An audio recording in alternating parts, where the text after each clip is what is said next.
ವಿಜಯಪುರ ಜಿಲ್ಲೆಯಲ್ಲಿ ಇಂದು ಪ್ರವಾಹ ಪೀಡಿತ ಪ್ರದೇಶಗಳಿಗೆ ಭೇಟಿ ನೀಡಿದ ವಿಧಾನ ಪರಿಷತ್ ಸದಸ್ಯ ಸಿಟಿ ರವಿ ಮಾಧ್ಯಮಕ್ಕೆ ಪ್ರತಿಕ್ರಿಯೆ ನೀಡಿದರು. ವಿಜಯಪುರದಲ್ಲಿ ಇಂದು ಸುದ್ದಿಗಾರರೊಂದಿಗೆ ಮಾತನಾಡಿದ ಅವರು, ನಿನ್ನೆ ಸುರಿದ ಭಾರಿ ಮಳೆಯಿಂದ ಉಂಟಾದ ಸಮಸ್ಯೆಗಳನ್ನು ಅರ್ಥ ಮಾಡಿಕೊಳ್ಳಲು ನಾವು ಪ್ರಯತ್ನಿಸಿದ್ದೆವು. ಇಂದು ವಿಜಯಪುರ ಜಿಲ್ಲೆಯಲ್ಲಿ ಸುರಿದ ಭಾರಿ ಮಳೆಗೆ ಕಬ್ಬು ಮತ್ತು ಹತ್ತಿ ಕೂಡ ನಾಶವಾಗಿದ್ದು ಸಂಪೂರ್ಣ ನಾಶವಾಗಿ ಹೋಗಿದೆ. ಪ್ರವಾಹ ಪೀಡಿತ ಪ್ರದೇಶಗಳಲ್ಲಿನ ಜನರ ಜೀವನ ಕಷ್ಟಕರವಾಗಿದೆ ಎಂದು ನಾನು ಮುಖ್ಯಮಂತ್ರಿಗಳಲ್ಲಿ ವಿನಂತಿಸುತ್ತೇನೆ. ಮುಖ್ಯಮಂತ್ರಿಗಳೇ, ನೀವು ಆಕಾಶದಿಂದ ಬಂದಿಲ್ಲ, ಜನರ ನಡುವೆ ಬಂದಿದ್ದೀರಿ. ನೀವು ಆಕಾಶದಲ್ಲಿ ಹಾರಿದ್ರೆ ಸಮೀಕ್ಷೆ ಪೂರ್ಣಗೊಳ್ಳುವುದಿಲ್ಲ. ನಿಮ್ಮ ಸಚಿವರು ಹಾರುವ ಬಗ್ಗೆ ಮಾತನಾಡುತ್ತಾರೆ. ಈ ಹಾರುವ ಮತ್ತು ಮಾತನಾಡುವುದನ್ನು ನಿಲ್ಲಿಸಿ ರೈತರ ಭೂಮಿಯನ್ನ ನೋಡಿ ಅವರೊಂದಿಗೆ ಮಾತನಾಡಿ ರೈತರ ಸ್ಥಿತಿಗತಿಯನ್ನ ಅರ್ಥ ಮಾಡಿಕೊಳ್ಳಿ. ರೈತರ ಆತ್ಮಹತ್ಯೆಯಲ್ಲಿ ಕರ್ನಾಟಕ ಈಗಾಗಲೇ ದೇಶದಲ್ಲಿ 2ನೇ ಸ್ಥಾನದಲ್ಲಿದೆ. ರೈತರಿಗೆ ವಿಶ್ವಾಸವಿಲ್ಲದಿದ್ದರೆ ನಾವು ಮೊದಲು ಬರುತ್ತೇವೆ ಎಂಬ ಭಯವಿದೆ. ನಿಮ್ಮ ಕುಂಭಕರ್ಣ ನಿದ್ರೆಯಿಂದ ನಿಮ್ಮನ್ನ ಎಬ್ಬಿಸಲು ನಾವು ಬಂದಿದ್ದೇವೆ. ಈ ಕೂಡಲೇ ಸರ್ಕಾರ ಹಾನಿಯಾದ ರೈತರಿಗೆ ಪರಿಹಾರ ನೀಡಬೇಕೆಂದು ಆಗ್ರಹಿಸಿದರು. ಜಿಲ್ಲೆಯಲ್ಲಿ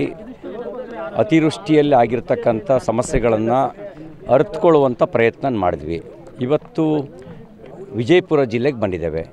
ವಿಜಯಪುರ ಜಿಲ್ಲೆಯಲ್ಲೂ ಕೂಡ ವಿಶೇಷವಾಗಿ ತೊಗರಿ ಬೆಳೆ, ಹತ್ತಿ ಮತ್ತು ಕಬ್ಬು ಇಷ್ಟು ಕೂಡ ಬಹುತೇಕ ನಾಶವಾಗಿದೆ. ತೊಗರಿ ಬೆಳೆಯಂತೂ ಏನೂ ಕೈಗೆ ಹತ್ತಿಲ್ಲ. ಹತ್ತಿನೂ ಅದೇ ಪರಿಸ್ಥಿತಿ ಇದೆ. ಸಬ್ಮರ್ಜ್ ಆಗಿರೋ ಏರಿಯಾಗಳಲ್ಲಿ ಬದುಕೇ ಕಷ್ಟ ಅನ್ನೋ ಸ್ಥಿತಿ ಇದೆ. ನಾನು ಮುಖ್ಯಮಂತ್ರಿಗಳಿಗೆ ವಿನಂತಿ ಮಾಡ್ತೇನೆ, ಮುಖ್ಯಮಂತ್ರಿಗಳೇ, ನೀವು ಏನು ಆಕಾಶದಿಂದಲೇ ಬಂದವರಲ್ಲ, ಜನರ ನಡುವೆಯಿಂದಲೇ ಬಂದವರು. ನೀವು ಆಕಾಶದಲ್ಲಿ ಹಾರಾಡಿದರೆ ಸಮೀಕ್ಷೆ ಪರಿಪೂರ್ಣ ಆಗೋಕ್ಕೆ ಸಾಧ್ಯ ಇಲ್ಲ. ನೀವು ಹಾರಾಡ್ತಿದ್ದೀರಿ ಅಂಥೇಳಿ ನಿಮ್ಮ ಮಂತ್ರಿಗಳು ಅವ್ರು ತೂರಾಡ್ತಿದ್ದಾರೆ.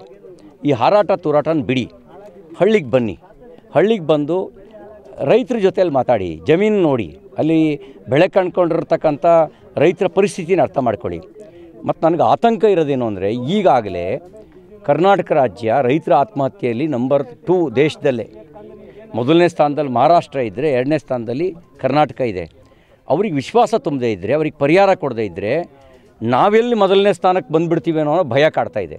1ನೇ ಸ್ಥಾನಕ್ಕೆ ಅಭಿವೃದ್ಧಿಲಿ ಬರೋಣ, ಭ್ರಷ್ಟಾಚಾರದಲ್ಲಿ 1ನೇ ಸ್ಥಾನಕ್ಕೆ ಬರೋದು ಬೇಡ, ರೈತರ ಆತ್ಮಹತ್ಯೆಯಲ್ಲಿ 1ನೇ ಸ್ಥಾನಕ್ಕೆ ಬರೋದು ಬೇಡ. ನಾವು 1ನೇ ಸ್ಥಾನಕ್ಕೆ ಬರಬೇಕು. ಕರ್ನಾಟಕ ಅದು ಅಭಿವೃದ್ಧಿಯಲ್ಲಿ 1ನೇ ಸ್ಥಾನಕ್ಕೆ ಬರಬೇಕು, ಪ್ರಾಮಾಣಿಕತೆಯಲ್ಲಿ 1ನೇ ಸ್ಥಾನಕ್ಕೆ ಬರಬೇಕು. ಭ್ರಷ್ಟಾಚಾರದಲ್ಲಿ ರೈತರ ಆತ್ಮಹತ್ಯೆಯಲ್ಲಿ ಬರೋದು ಬೇಡ. ಅದಕ್ಕೆ ನಾನು ಆಗ್ರಹ ಮಾಡ್ತೇನೆ, ತಕ್ಷಣ ಬೆಳೆ ಪರಿಹಾರವನ್ನು ಘೋಷಣೆ ಮಾಡಿ ಮತ್ತು ಅವರಿಗೆ ರೈತರಿಗೆ ಅವ್ರ ಖಾತೆಗೆ ಜಮಾ ಮಾಡಿ. ಮನೆ ಕಳ್ಕೊಂಡವರಿಗೆ ಹಿಂದೆ BJP ಸರ್ಕಾರ ಇದ್ದಾಗ ಏನು 5 ಲಕ್ಷ ರೂಪಾಯಿ ಕೊಡ್ತಾ ಇದ್ವಿ, ಅದೇ ರೀತಿ 5 ಲಕ್ಷ ರೂಪಾಯಿ ಮನೆ ಕಳ್ಕೊಂಡವರಿಗೆ ಪರಿಹಾರ ಕೊಡಿ. ಆ ಪರಿಹಾರ ಕೊಟ್ಟು ಅವರಿಗೊಂದು ವಿಶ್ವಾಸ ತುಂಬಿ, ನಾವು ನಿಮ್ಮ ಜೊತೆಗಿದ್ದೀವಿ ಅಂತಕ್ಕಂಥ ವಿಶ್ವಾಸ ತುಂಬಿ. ಮೇಲೆ ಹಾರಾಡ್ಕೊಂಡು ಹೋಗೋದ್ರಿಂದ ಅದೊಂದು ನ್ಯೂಸ್ ಆಗ್ಬೋದು. ಇದರಿಂದ ವಿಶ್ವಾಸ ತುಂಬಕ್ಕಾಗಲ್ಲ. ವಿಶ್ವಾಸ ತುಂಬಬೇಕು ಅಂದರೆ ಭೂಮಿಗೆ ಬನ್ನಿ. ನಾನು ಕೇಳ್ತೀನಿ, MB ಪಾಟೀಲ್ರೇ, ನೀವೇನು ಮಾಡ್ತಿದ್ರಿ? ನಾವು ನಿಮ್ಮನ್ನು ಮಲಗಿದ್ದೀರಲ್ಲ ಅಂತ ಕುಂಭಕರ್ಣ ನಿದ್ದೆಯಿಂದ ಎಚ್ಚರಿಸೋದಕ್ಕೆ ಬಂದಿದ್ದೇವೆ. ನೀವೇನು ಮಾಡ್ತಾಯಿದ್ರಿ? ನೀವು ಜಿಲ್ಲಾ ಉಸ್ತುವಾರಿ ಸಚಿವರುಗಳು, ನೀವೇನು ಮಾಡ್ತಾಯಿದ್ರಿ? ನೀವು ಮಾಡಬೇಕಾದ ಕೆಲಸ. ಜೀವ super speciality trauma emergency 24x7 ತುರ್ತು ಚಿಕಿತ್ಸಾ ಸೌಲಭ್ಯವುಳ್ಳ ಆಸ್ಪತ್ರೆ. ತಜ್ಞ ಅನುಭವಿ ವೈದ್ಯರ ತಂಡದಿಂದ ಜೀವ ಸೂಪರ್ ಸ್ಪೆಷಾಲಿಟಿ ಆಸ್ಪತ್ರೆ ಪ್ರಾರಂಭ.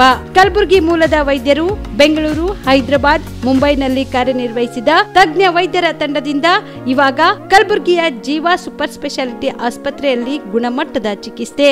ಅನುಭವಿ ವೈದ್ಯರ ತಂಡದೊಂದಿಗೆ orthopaedic, neuro surgery, general surgery, general medicine, urology, gastro surgery, obstetrics, paediatric, gynaecology, cardiology, neurology, dermatologist ಸೇರಿದಂತೆ OPD, IPD, ICU, NICU, ultrasound, 2D echo, laboratory, major OT ಸೌಲಭ್ಯದೊಂದಿಗೆ ಎಲ್ಲ ರೋಗಕ್ಕೂ ಒಂದೇ ಸೂರಿನಡಿ ರಿಯಾಯಿತಿ ದರದಲ್ಲಿ ಜೀವ ಸೂಪರ್ ಸ್ಪೆಷಾಲಿಟಿ ಆಸ್ಪತ್ರೆಯಲ್ಲಿ 24x7 ಎಮರ್ಜೆನ್ಸಿ ಚಿಕಿತ್ಸೆ ನೀಡಲಾಗುವುದು.